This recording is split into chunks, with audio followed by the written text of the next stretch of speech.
ಪ್ರಮುಖರು ಮಾಜಿ ಮುಖ್ಯಮಂತ್ರಿಗಳಾದ ಶ್ರೀ ಡಿ ದೇವರಾಜ ಅವರ ಪ್ರತಿಮೆಗೆ ಪುಷ್ಪಾರ್ಚನೆ ಹಾಗೂ ಮಾಲಾರ್ಪಣೆ ಆಗಿದೆ. ಅವರ ಸಮಾಧಿಗೂ ಕೂಡ ಬಂದು ಆಶೀರ್ವಾದವನ್ನು ತಗೊಂಡಿದ್ದೀವಿ.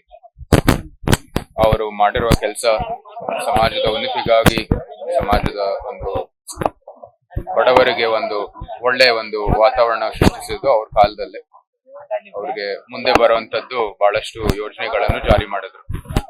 ಆ ನಿಟ್ಟಿನಲ್ಲಿ ಇವತ್ತು ಪ್ರಧಾನಮಂತ್ರಿಗಳು ಕೂಡ ಅದೇ ತರ ಕೆಲಸವನ್ನು ಮಾಡ್ತಾ ಇದ್ದಾರೆ. ಅದಕ್ಕಾಗಿ ಆ ಪ್ರತಿಧ್ವನಿ ಆ ಕೆಲಸವನ್ನು ಮುಂದುವರಿಬೇಕು, ಆ ತತ್ವದೊಂದಿಗೆ ನಾವು ಕೆಲಸ ಮಾಡಿದ್ವಿ ಅಂತ ಆ ನಿಟ್ಟಿನಲ್ಲಿ ನಾವು ಬಂದಿದ್ದೀವಿ.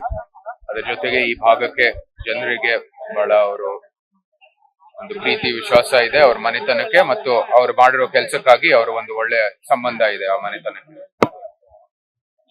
ದೇವರಾಜರ್ಸ್ ಅವರ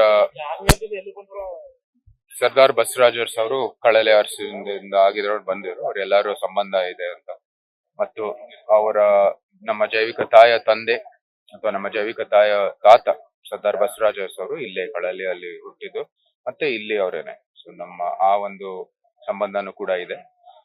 ಒಳ್ಳೆ ಪ್ರತಿಕ್ರಿಯೆಯನ್ನು ಕೊಟ್ಟಿದ್ದಾರೆ ಜನ. ಎಲ್ಲರೂ ಒಂದು ಕಾರ್ಯಕ್ರಮದಲ್ಲಿ ಭಾಗವಹಿಸ್ತಾ ಇದ್ದಾರೆ. ಚುನಾವಣೆಯ ಒಂದು ವಾತಾವರಣ ಸೃಷ್ಟಿಸಲಾಗಿದೆ ಮತ್ತು ಎಲ್ಲರೂ ಈ ಪ್ರಧಾನಮಂತ್ರಿಯವರು ಮತ್ತೊಮ್ಮೆ ಪ್ರಧಾನಿ ಆಗ್ಬೇಕು ಆ ಗುರಿಯೊಂದಿಗೆ ಎಲ್ಲರೂ ಕೆಲಸವನ್ನು ಮಾಡ್ತಾರೆ. ಅರಸು ಅವರು ಮತ್ತು ಚಂದ್ರಪ್ರಭಾ ಅರಸು ಇಬ್ರು ಕಾಂಗ್ರೆಸ್ ಅಲ್ಲಿ ರಾಜಕಾರಣ ಮಾಡುವಂತ ಅವ್ರ ಹೆಸರನ್ನ ನೀವು ಬಿಜೆಪಿ ಅಭ್ಯರ್ಥಿ ಅವರ ಹೆಸರಲ್ಲಿ ಮತ ಕೇಳ್ತಿದ್ದೀರಾ? ನಮ್ಮ ತಂದೆಯವರು ಕಾಂಗ್ರೆಸ್ ಅಲ್ಲೇ 4 ಬಾರಿ MP ಆಗಿದ್ರು. ಅಂದಿನ ಕಾಲಕ್ಕೂ ಇವತ್ತಿಗೂ ಬಹಳ ವ್ಯತ್ಯಾಸಗಳಿದಾವೆ. ಮತ್ತು ಅದೊಂದಿಲ್ಲ, ಅವ್ರು ಮಾಡಿರೋ ಕೆಲಸ ಅದು ಮುಂದುವರಿಬೇಕಾಗಿರೋದು ಮುಖ್ಯ. ಯಾವ ಪಕ್ಷದಲ್ಲಿ ಇದೀವಿ ಅದು ಹೌದು, ಈಗಿನ ಕಾಲಕ್ಕೆ ಅದು ಪ್ರಾಮುಖ್ಯತೆ ಇದೆ. ಆದ್ರೆ ಅವ್ರ ಕೆಲಸ ಸಮಾಜಕ್ಕೆ ಏನೇನು ಒಳ್ಳೇದ್ ಮಾಡಿದ್ದಾರೆ ಅದು ಮುಂದುವರಿಬೇಕು. ಆ ನಿಟ್ಟಿನಲ್ಲಿ ಅವ್ರಿಗೆ ಒಂದು ಗೌರವ ಕೊಡ್ಲೇಬೇಕಾಗುತ್ತೆ. ಬಹಳ ಚೆನ್ನಾಗೈತೆ. ಇದು 2ನೇ ಬಾರಿ ಬರ್ತಾ ಇರೋದು. ಒಳ್ಳೆ ಪ್ರತಿಕ್ರಿಯೆಯನ್ನು ಕೊಟ್ಟಿದ್ದಾರೆ. ಮಂಜುನಾಥ್ ಅವರು ನಮ್ಗೆ ಆಗ್ಲೇ ಒಂದು ದೊಡ್ಡ ಸಂಬಂಧ ಇದೆ, ನಮ್ಗೆ ಗೊತ್ತಿರೋರು.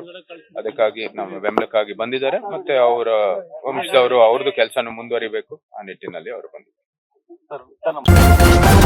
ನ್ಯೂಸ್ ಫಸ್ಟ್ ನಿರ್ಭೀತಿಯಿಂದ ನಿಮ್ಮ ಪರವಾಗಿ.